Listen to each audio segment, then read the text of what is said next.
기본권 제한과 관계가 없는 작용이 있나요? 직접적이든 간접적이든 어떤 면에서 예, 그렇죠. 미칠 수밖에 없기 때문에 없다고 할 수는 예, 없을 것 그래서 같습니다. 실질적으로는 통치 행위에 단어는 쓰지만 사법부가 전부 다 심사할 수 있다는 것이죠. 실제적으로 본다면 위원님 말씀하신 예, 말씀대로일 것 같습니다. 예, 그 판결례를 제가 유심하게 살펴보았는데 실질적으로는 사법 심사를 하겠다는 거거든요. 예. 제가 추가적으로 아까 거기 소병을 의원님께서 내란죄 관련 질문하셨는데 제가 질문 드리겠습니다. 그 다음 페이지 보시겠습니까? 예. 예, 지금 페이지 보시면 말씀드릴게요. 지금 내란죄 지금 이게 조문입니다. 혹시 내란죄 조문이 개정된 거 혹시 알고 계세요? 국토 참전이라는 그 한자식 표현이 예. 풀어서진 것으로 지금 화면 알고 보시면 있습니다. 이게 과거 그러니까 재정형법 당시의 규정이 불과 4년 전에 개정이 됐는데요. 네. 보시면 과거에는 국토 참전이라는 단어를 조금 더 분명히 풀어두었습니다. 대한민국 영토의 전부 또는 일부에서 국가 권력을 배제한다라는 것으로 바꿨고요. 그 뒤에 있는 국헌문란의 목적은 그대로 두었습니다. 그건 왜 그대로 뒀나요? 국헌문란이라는 목적에 대한 정의 규정이 그 몇 조항 아래에 구체적으로 적시가 되어 있는 그렇죠. 것으로 알고 있습니다. 그러니까 일단 개정법의 취지는 국토를 참전한다는 의미를 보다 분명히 하고 국헌문란의 목적은 형법, 그러니까 재정형법 당시부터 있던 내용을 그대로 원형할 수 있기 때문에 보다 국민들에게 설명을 하려고 하는 것이죠. 예, 그렇죠. 지금 내란죄 요건이 그러면 크게는 뭐죠? 목적 말씀하신 일종 영토와 관련된 그러니까 목적. 이 지금 조항을 보시면 네.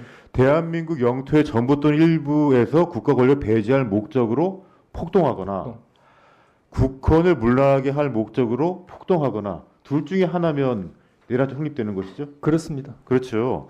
자, 근데 국헌을 문란하게 할 목적 다음 페이지 한번 보시겠습니다. 국헌을 문란하게 할 목적은 형법상 이렇게 규정되어 있어요. 2호 보시면 헌법에 의하여 설치된 국가기관을 강압에 의하여 전복 또는 그 권능 행사를 불가능하게 하는 것이라고 되어 있죠. 네. 과거 판결례를 한번 보겠습니다. 그 다음 페이지 한번 보시죠. 이게 과거 전두환 노태우 내란 사건인데요.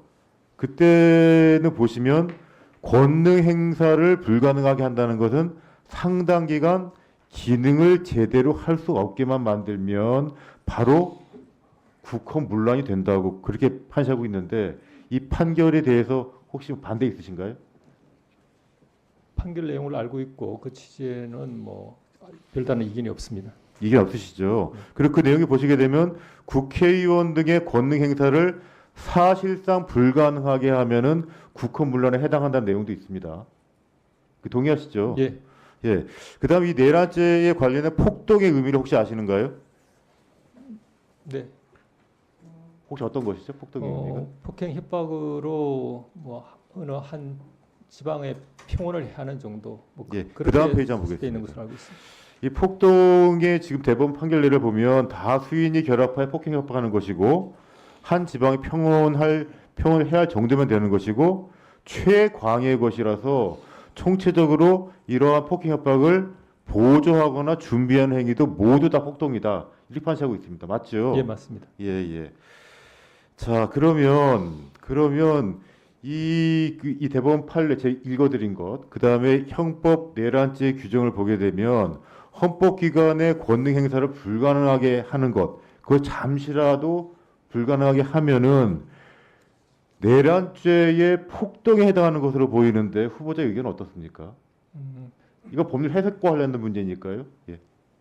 한 지방의 평온을 해야 한다라는 의미 속에서 아마 우리들은 통상 이제 여러 가지 그 분석을 하고 논쟁을 한 합니다. 지방이 무슨 뭐 한 도가 돼야 되는 것은 아니고 국토의 일부만 해당되면 되는 것이니까 운동장 면적 하나만 돼도 한 지방이 평온해야 하는 것이고 그 다음에 그 폭동의 의미라는 것이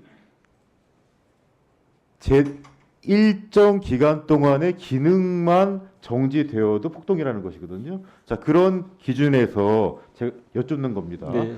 국회의 기능이 만약에 1분, 1시간 정도만 정지되면은 그것이 국헌 문란이 있다고 보는 것입니까? 없다고 보는 것입니까? 그 부분에 대해서 아니, 그냥 해석과 관련된 문제입니다. 그 시간의 물리적 시간도 중요하겠지만 그 시간대 어떠한 실질적인 국회의 권능이 침해됐는가 하는 부분까지 뭐 여러모로 살펴봐야 되지 않을까 싶습니다. 자, 그럼 제가 달리 물어볼게요. 이 헌법기관을 만약에 비상계엄이라는 수단으로 잠시 정지시키려고 했다. 그러면 처음부터 지금 규정 해석만으로 보면 제 의견으로는 지금까지 누적된 판례라든지 형법상 분명한 규정이라든지 보면은 내란죄에 해당할 것으로 보이는데 후보자는 어떻게 생각하십니까? 예, 말씀하신 대로 그 시간 그게 절대 기준이 아닐까. 다만 그때 국회가 뭐 개의를 해서 중요한 업무를 하고 있었다든지 하는 아니면 또 어떤 상황인지 하는 그런 개별적 상황도 통상의 경우라면 살펴서 국회의 권능이 실제로 침해됐는가를 좀 더 판단하는 구체적으로 여쭤볼게요. 군대가 국회의사당을 진입하면은 국가 기능이 잠시라도 정지되는 것인가요? 유지되는 것인가요? 일단 아니 그냥 일단 일반적으로 여쭤보는 겁니다. 국회 뭐 진입하는 그 목적은 쉽게 지금 추측이 됩니다만 그래도 법률상 사실 관계를 확정하자면 그게 국회의 권능을 방해하기 위한 것이었는지 아니면은 오히려 유지하기 위한 것이었는지 자, 하는 그러면 좀 논란이 대법원에 있을 것 만약에 같고요. 군대가 만약 문 뚫고 들어가면은 대법원의 기능이 잠시라도 정지되는 건가요? 아니면은 유지되는 건가요? 네, 뭐 이런 상황으로는 정지된다고 말씀하신 게 많을 것 같고 다만 제가 드리고 싶던 말씀은 그때 뭐 중요한 합의를 하고 있었거나 재판을 하고 있었던 아주 그 권능이 실제적으로 행사되고 있는 중요한 순간이었다. 그러면 그 시간적 의미가 대법원은 짧다고 해서 순간에 무시 못할 따라서 것이고요. 기능을 하거나 하지 않거나 하는가요? 대법원은 늘 유지되는 거 아닌가요? 기능 자체가? 실질적인 그 권능 침해라는 측면에서 말씀드렸고 위원님께서 말씀하신 취지는 충분히 잘 알겠습니다. 아시겠죠? 예. 제가 좀 더 구체적으로 여쭤볼게요. 이번에 비상계엄 선포문을 보면 탄핵 소추된 대통령 윤석열은 이렇게 얘기를 해요. 국회는 명백한 반국가 단체다. 범죄자의 소굴이다. 파렴치한 종북 반국가 세력이다. 이렇게 말을 합니다. 그렇죠. 그리고 그 계엄 사령부 포고령 1호에 보면 이런 내용이 나와요. 대한민국 전역에서 비상계엄 선포를 하는데 국회 지방의회 정당 활동 등 일체 정치 활동을 금하고 이거 반하면 처단한다 이렇게 있습니다. 그렇죠? 그리고 이 비상계엄의 목적이 일거들이 내란죄 규정에 비추어 보면 북한 문란의 목적이 아니라 볼 수 있는 여지가 있나요? 조금이라도? 조금이라도 있는지 물어보는 거예요. 제가 지금. 네, 그 재판을 담당하는 우리 사법부 구성원들은 재판 담당하지 네. 않았으니까. 네, 아직 임명 안 됐습니다. 네, 아니 그러니까 통상 우리 사법부 구성원들은 뭐 그러한 생각이 확고히 들더라도 상대방의 이야기와 변론을 듣고 최종적인 판단하는 것이 이제 체화되어 있습니다. 그 점을 양해해 주시고 저 경우에도 특히 포고문의 국회의 뭐 청취활동 금지 부분은 어떻게 그걸 정당화되고 이유를 설명하는지 모르겠지만 문은 그대로라면 우리 질서 하에서는 저 문은 자체만으로는 쉽게 납득이 안 되는 것은 틀림없습니다. 보충 질의하시죠. 예.